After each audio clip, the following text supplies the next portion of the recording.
People always ask, how many offers should you make in a week, in a day, in a month? The answer? That would be 0, because as thoughtful real estate entrepreneurs, we don't make offers, we make proposals. And that brings us to step 5 in our series of the Y.E.S.S.E.S Framework for getting off-market sellers to accept your offers, or in this case, your proposals. And step 5 is the letter E for empathetic proposal. Today, we're going to dive deep into what it means to make an empathetic proposal. Let's cue up that theme song. We'll jump right into it. Welcome to Racking Up Rentals, a show about how regular people, those of us without huge war chests of capital or insider connections, can build lasting wealth acquiring a portfolio of buy and hold real estate. But we don't just go mainstream looking at what's on the market and asking banks for loans, nor are we posting "We Buy Houses" signs or just looking for, quote, motivated sellers to make lowball offers to. You see, we are people-oriented deal makers. We sit down directly with sellers to work out win-win deals without agents or any other obstacles, and buy properties nobody else even knows are for sale. I'm Jeff from the Thoughtful Real Estate Entrepreneur. If you're the kind of real estate investor who wants long-term wealth, not get-rich-quick gimmicks or pictures of yourself holding fat checks on social media, this show is for you. Join me and quietly become the wealthiest person on your block. Now let's go rack up a rental portfolio. Thank you for joining me for another episode of Racking Up Rentals. This is episode 49, and that means show notes for today's episode are at www.thoughtfulre.com/E49. Please do us a big favor, also does you a big favor by hitting the subscribe button in the podcast app right now. It truly does help other fellow thoughtful real estate entrepreneurs who are stumbling around out there in the dark trying to find us to find us. Okay, onward. So today we're going to continue our 7-part discussion of the Y.E.S.S.E.S Framework. So it's a 7-part discussion because in the first episode, we talked about an overview of the whole process. And then we've been diving deep into each of the 6 steps one at a time. And today is our penultimate episode on this topic. This is step 5 of the 6 steps in the Y.E.S.S.E.S framework. So I want to just give you a very quick recap of the first 4 steps. The first letter, Y, stands for you. First, we have to know what you are trying to accomplish and who you are as an investor and what your investment criteria and goals are. Secondly, we have to engage thoughtfully with our audience. That's E for engage thoughtfully. That leads us to S, which stands for solve the person. Solve the person is all about knowing our audience and getting to understand our seller as well as we possibly can before we really try to create something to propose to them. The second S, this is step number 4 that we went over in the last episode, is called solve the deal. So once we have solved the person, then we can move on and solve the deal and figure out ultimately what we are going to propose. And that is what brings us to today. So today's letter is E, and E stands for empathetic proposal. I want to remind you that you can actually download a PDF guide on the whole Y.E.S.S.E.S framework and just have it there ready for reference and to look at while we're listening to these episodes. And just go to yes.thoughtfulre.com and you can real quickly and easily download that PDF guide there for your reference now and in the future. Okay, so where are we at this point? Well, at this point, at this moment in time, we have engaged with potential sellers who we think are the right people to be able to sell us the properties we want to buy in the way that we want to buy them. We have reached out to them, we have taken in their calls, and we have started getting to know them by spending time together with them in person as much as we possibly can. We have solved the person. In other words, we feel like we have cracked the code in understanding who our audience is and understanding what they want, what they need, how they think, how they see the world, and what their one big thing is, the thing that's going to really, truly be the ultimate issue that helps tip the scales in terms of them feeling good about selling their property to you. After we've solved the person, then we moved on to solving the deal. This is where we got our deal structure skills out, and we looked at this and said, what arrangement of financing and price and timeline and process and terms and conditions are going to be the right configuration in order to be able to do a deal that makes sense that addresses what we've learned about the seller and meets their needs while meeting our needs as well. And now it is time for us to present that solution that we've now really been figuring out over the last couple steps in a way that gets them to say yes. This is where the yes from the Y.E.S.S.E.S Framework begins to happen. So as I've been saying lately, and I think that this is a really important just way of thinking about it, the thoughtful way involves the merging of the left brain, which is the analytical side of your brain, and the right brain, the relational side of your brain, into one kind of process where you are using both sides of that brain at the same time to be able to deliver a proposal to your audience that also makes a lot of sense from a logical perspective. Your left brain is really where you were thinking about the deal. Your right brain was really where you were thinking about the person mostly. And now you need to join these two brains together again so that we can deliver a proposal and explain that proposal in a way that is relevant to our audience, understandable to our audience, and most importantly, resonates with them and makes them feel like we have hit the target, right? Because in their mind, they have a target of what would work for them. In the last few steps, we've been trying to get the most possible insight into what that target looks like, and then asking ourselves the question, can we hit that target for them and hit our own target? And at this point, we think we can. And so now we're about to put it in front of them in an empathetic way. So what do I mean when I call it an empathetic proposal? Well, empathy is sort of the ability to see something from somebody else's perspective. So we have to kind of put ourselves in the seller's shoes. And as we look at the proposal we've kind of been brainstorming and the solution we've been crafting over the last couple steps, we're constantly stepping into their shoes, looking at that deal structure, that solution, that proposal, and saying, how would they perceive this? Are they going to feel like this is indeed hitting the mark? And if we only show up thinking about what works for us and that we think this makes good sense, we're not going to have a lot of success.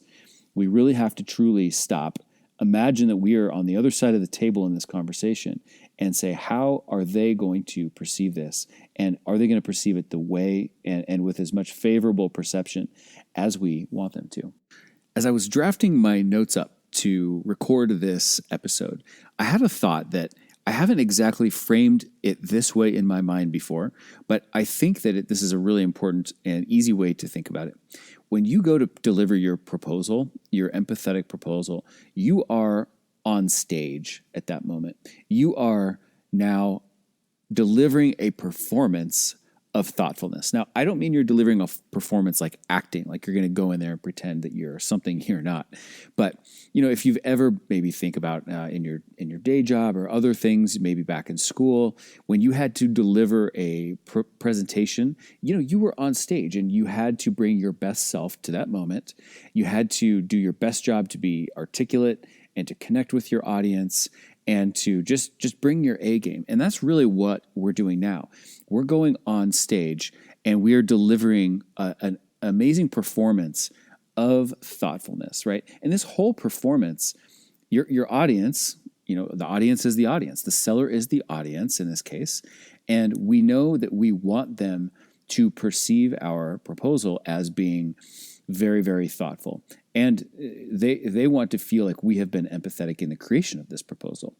And that brings me to a very, very, very important point, which is a major distinction between the word offers and proposals. And it's not just a distinction between the words, frankly. It's not just semantics. It's really a different idea altogether. Offer is maybe the most common word in all of real estate. Location might be another one of those candidates, but people talk about making offers. We got to make offers, right? And how many offers did you make? Was it a good offer? Was it a high offer? Whatever. We don't make offers as thoughtful real estate entrepreneurs. We make proposals instead. An offer screams, well, guess what? Here's what works for me. Take it or leave it. Do you want to counter my offer? Oh, you don't like what works for me? Great. Well, tell me what works for you, and then I'll tell you if I accept that. That's not at all how we do that, how we do our thing. Offers are extremely myopic. They're extremely selfish. They're lacking empathy, really, altogether. We might have some idea of what price the other party wants, but aside from that, we usually, when we make a quote offer, have nearly no insight into that person, what they're really trying to accomplish at all. A proposal, on the other hand, is really a completely different thing. A proposal says, hey, I've been engaging in this conversation with you. I've enjoyed it. I've been asking questions. I've been listening. I've been seeking to understand you. And I feel like I've sufficiently done that. And now I've created a proposal that I really think this hits the mark for you. I think this is delivering to you what you've told me you want, and I can't wait to run this by you. It's more like a recommendation. It's much more about them than it is about us. Now, behind the scenes, we know we are not proposing anything to them that we wouldn't want to do. So it does very much have our own self-interest in mind, but it's not packaged in a way that has anything to do with our self-interest and has everything to do with what they have told us they want, and that's what makes it an empathetic proposal. So there's really three simple components to this step of empathetic proposal. Number one is you're simply asking yourself, what exactly am I proposing? What is it I'm going to put in front of them? The second question is, how can I explain the rationale of what I am proposing to them in a way that's going to actually land, that's going to connect with them, that's going to resonate with them? So number one is, what am I proposing? Number two is, how could I explain the thought process behind what I'm proposing in a way that is going to matter to them? And then number three, let's actually literally deliver and present this proposal to them. So let's just start one at a time and let's just talk through. These steps are simple. The first one is, what in the world am I actually proposing to them? What is the thing that I want them to say yes to? And really the answer is simply the deal solution that we created in the previous step, right? We solved the person and we understood the key issues with that person. Then we moved on to solving the deal in light of what we knew and understood about our audience, about our seller. And that deal solution is really what we are going to be proposing to them. And the solution that we came up with, the deal structure is actually already a thoughtful thing, because in that step, if you listen to that episode, and I hope you did, that episode and that step, we're already considering strongly our seller audience, even in the process of crafting that deal solution. So the deal solution is what we are going to be presenting to them, that we are hoping that they will say yes to. And this includes all of the elements that would be in a regular offer, right? Your solution that we are empathetically proposing is going to include all of the things that you would have to fill in the blanks on a purchase agreement. You know, what is the offer price? What is the earnest money? What is the down payment? What's the financing going to be like? What are the contingencies, if any, associated with this offer? What's the closing timeline like? Where do you recommend we do close this? Who would the escrow officer be if that were the case? So the elements of a proposal are not any different than the elements of an offer, but it's the way that we present it. It is the spirit behind which we present it that makes a huge, huge difference. So the second step is, now that we are clear on what in the world we are actually proposing, the next question is, how can we explain what we are proposing and why we are proposing it in a way that's going to resonate with the seller? And this, to me, is the crux of this whole process. This is the left brain and the right brain coming together to determine how can we unpack this conversation with the seller in a way that's going to set us up for the greatest bit of success. So back in our solve the person step, we talked about something called the one big thing. And the one big thing is, of all the insights you have about the seller, all the things they might want to accomplish, all the considerations they have, all of the things that matter to them, there's always one that stands out the most. And that's kind of what we want to lead with in this situation. You know, imagine you were a journalist writing a story and you've got 10 bullet points you need to convey, but somehow you have to decide, like, what's going to be in the headline, what's going to be in the first sentence, what's going to be in the first paragraph, and then everything else is kind of a lower priority from that. Well, we're kind of doing the same thing here. What are we going to lead with here that's going to create a good impression with the seller and make them feel right off the bat like we are hitting the target for them. So if we know they're one big thing, and we do, that's usually the element that we are going to frame this proposal around. So for instance, if I knew that the deferral of capital gains was the number one issue on this seller's mind, I would probably start my conversation. I would start mapping out my conversation in a way that I would begin my delivery to the seller and say something like, all right, so as I sat down to brainstorm what it was that I could propose to you, I knew that the main thing I needed to keep in the forefront of my mind was, how can we help you defer these capital gains? Because if we can't do that, none of the rest of this really matters or makes that much sense. So starting with that in mind, I have crafted this thought, XYZ after that. So we're going to frame our proposal around the thing that we know is most important to them.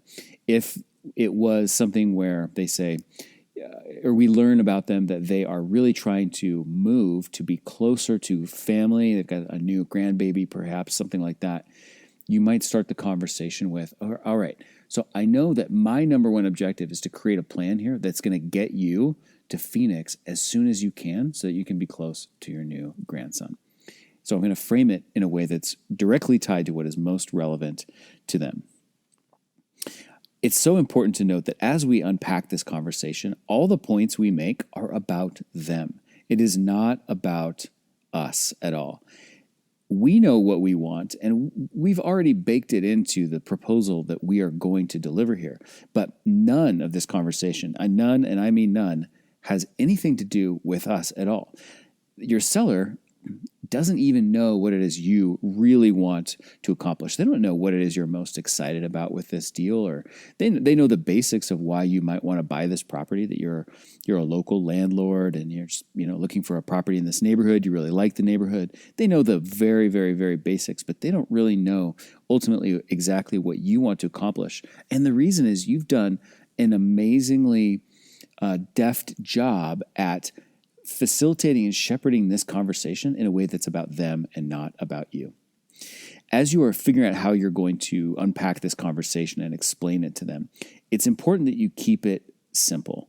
It needs to be thorough, right? In the sense that you have to be able to share with them all of the pertinent details of what your proposal involves, but you need to keep it simple.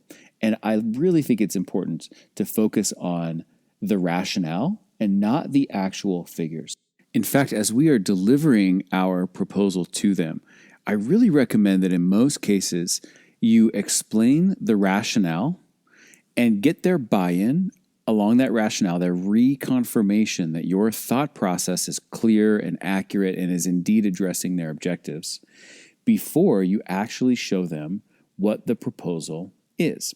So, for instance, to make it a little bit more literal, if I sat down with a seller to present my proposal, I might choose to actually start the conversation and say, okay, Linda, let me just step back.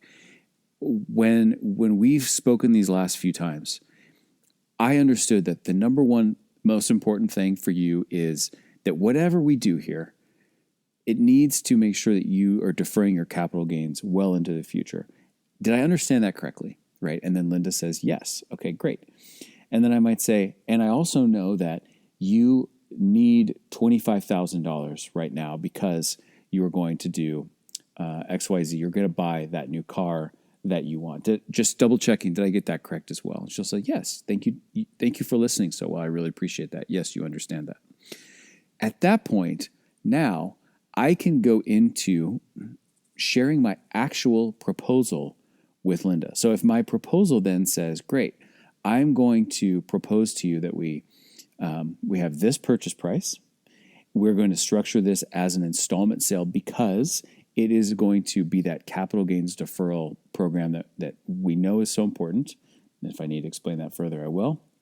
And I'm going to give you a $30,000 down payment, which is going to cover a few dollars of your closing costs, and it's going to give you that $25,000 walking out of escrow that you need for your new car. And then here's the rest of the terms of the proposal. Now, at this point, Linda can't really, without losing face, say, no, I don't like that. Because she has actually confirmed to me directly moments before that all the ingredients that led up to this are accurate. That yes, that thought process is clear.